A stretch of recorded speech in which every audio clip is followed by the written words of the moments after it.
Now students, let's begin with chapter number 2, that is Pythagoras theorem.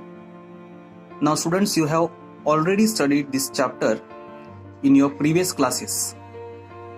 Now let me introduce you what we are going to study in this chapter, that is Pythagorean triplet, theorem of geometric mean, application of Pythagoras theorem, similarity and right angle triangle, Pythagoras theorem and Apollonius theorem.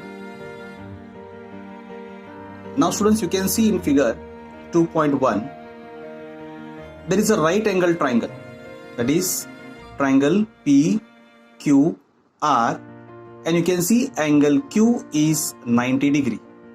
In triangle PQR, angle PQR, that means angle Q is 90 degree.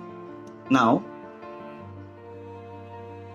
angle Q is 90, opposite to 90 will be, the side will be always hypotenuse. So here you can say PR is the hypotenuse, this will be side 1, this will be side 2. So we can write this as PR square, that is PR hypotenuse square is equal to PQ square plus QR square.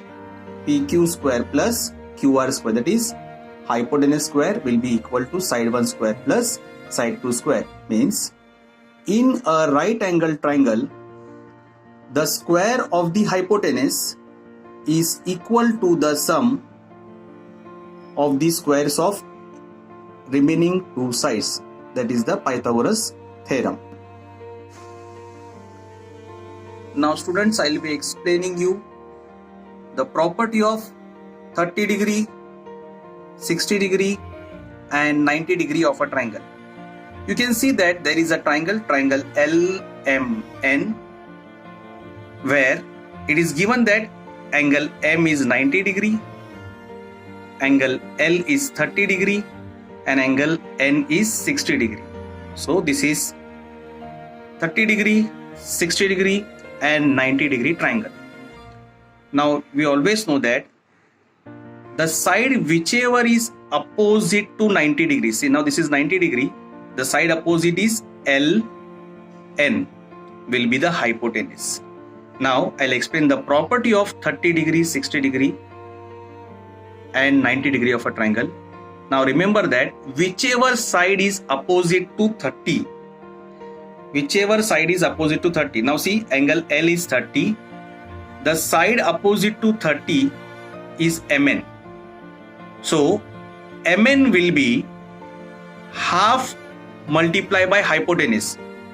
MN will be half multiplied by hypotenuse, means LN is the hypotenuse. That is side opposite to 30 degree, which is MN will be half multiplied by LN. LN is hypotenuse. And again you see here now, angle N is 60 degree. Side opposite to 60 is LN. So side opposite to 60 degree, which is LM, will be root 3 upon 2 multiplied by hypotenuse. That is LM will be root 3 upon 2 into LN. So if a triangle is 30 degree, 60 degree and 90 degree, remember the side opposite to 30 will be half of the hypotenuse and the side opposite to 60 will be root 3 upon 2 into hypotenuse. Now students, we will see the property of 45 degree, 45 degree and 90 degree of a triangle. Now you can see in triangle XYZ, angle X is 90 degree, which is given, angle Y and angle Z, these both are 45 degree, and we know that opposite to 90 degree will be hypotenuse. So YZ is the hypotenuse. So this is 45 degree, 45 degree and 90 degree triangle. The property is like this. The side opposite to 45, you can see that angle Z and angle Y both are 45 degree. So side opposite to 45 will be xy as well as xz. These both sides which is opposite to 45 will be 1 upon root 2 multiplied by hypotenuse. Xy and xz both are sides opposite to 45.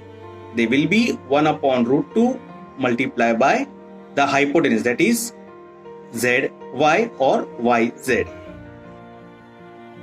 Now I'll explain you geometric mean.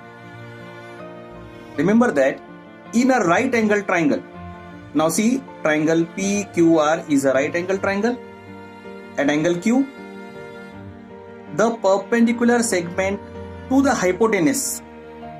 Now you can see here PR is the hypotenuse. Now to the hypotenuse you can see a segment is drawn.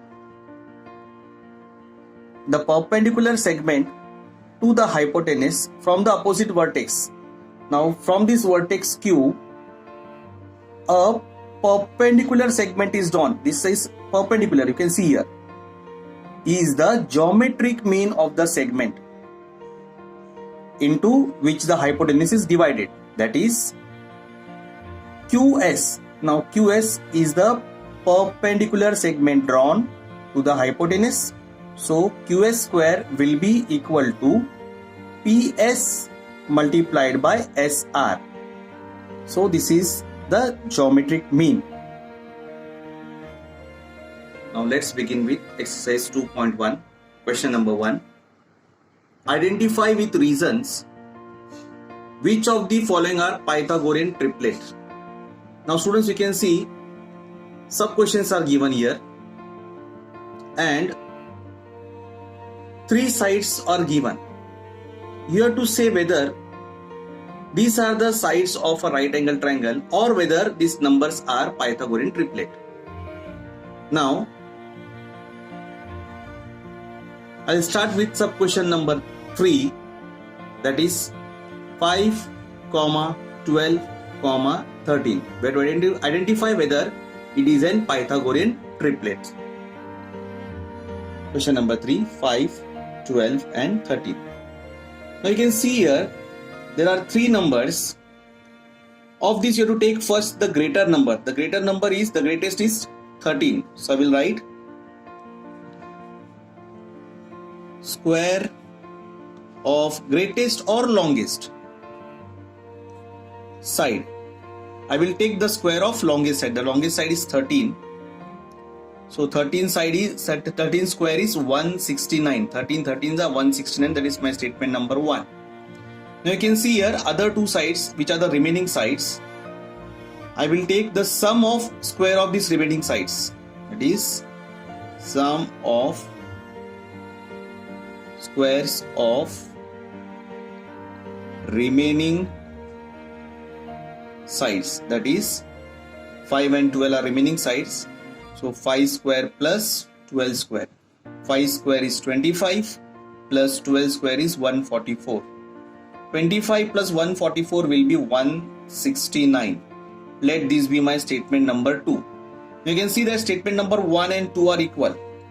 From 1 and 2 we get they both are equal, means the square of longest side is equal to the sum of squares of remaining sides, means 13 square is equal to 12 square plus 5 square. So therefore we can say that it is an Pythagorean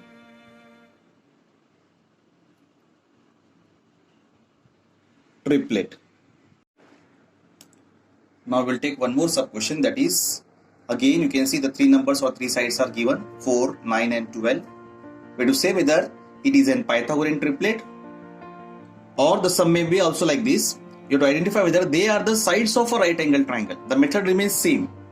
Now you can see here the greatest or the biggest number is 12. So first I will take square of the greatest side, that is 12.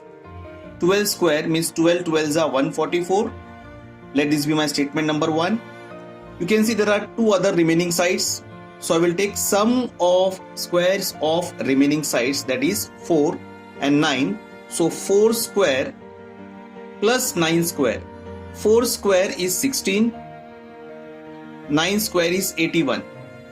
So I will take the sum now. 16 plus 81. 4 square 16 plus 9 square 81.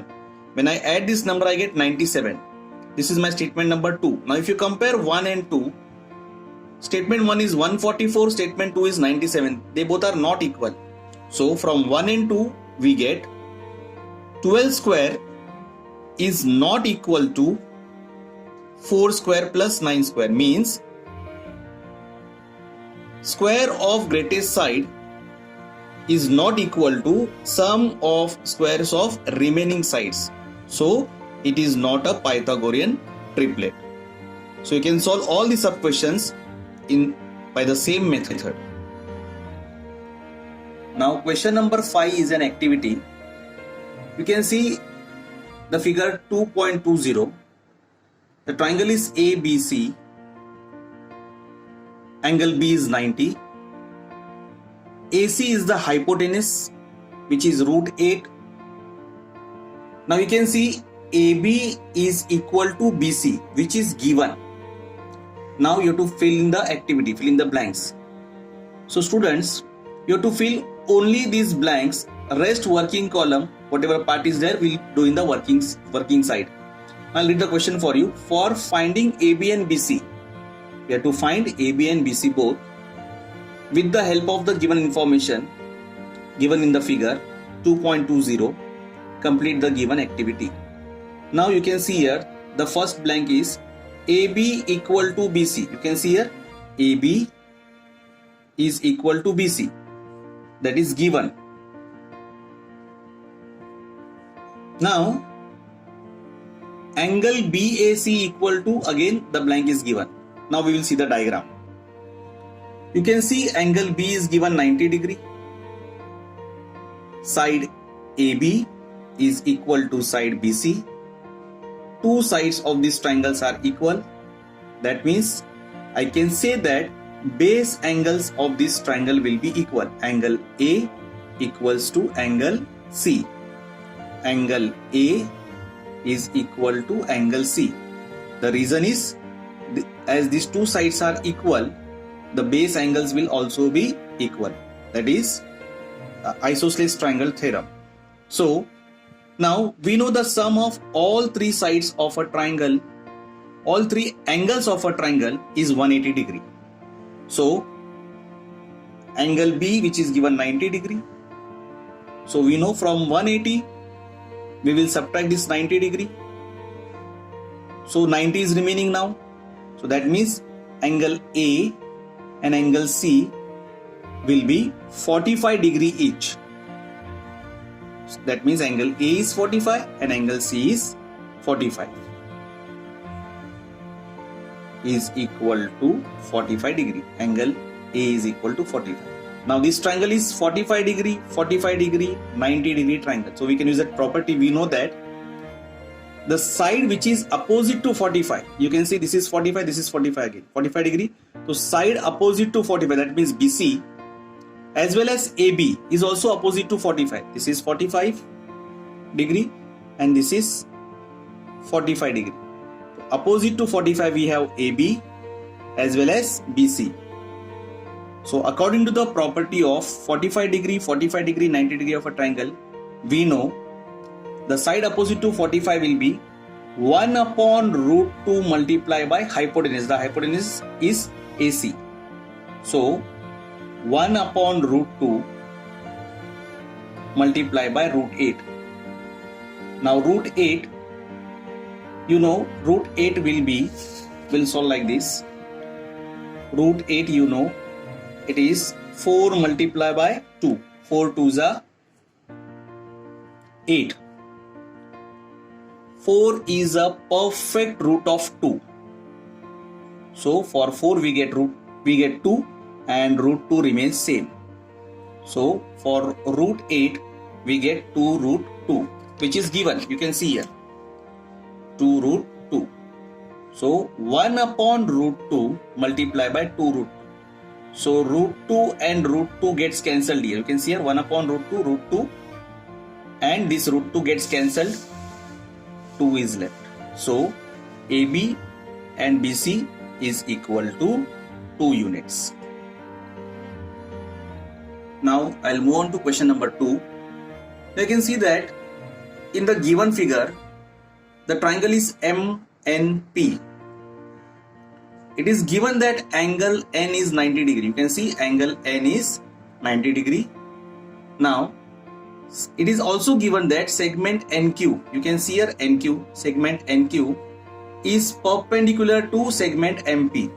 It is perpendicular to segment MP. MQ is given 9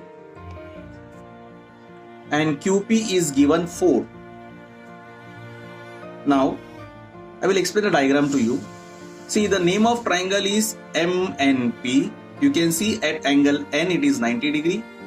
Now hypotenuse is MP.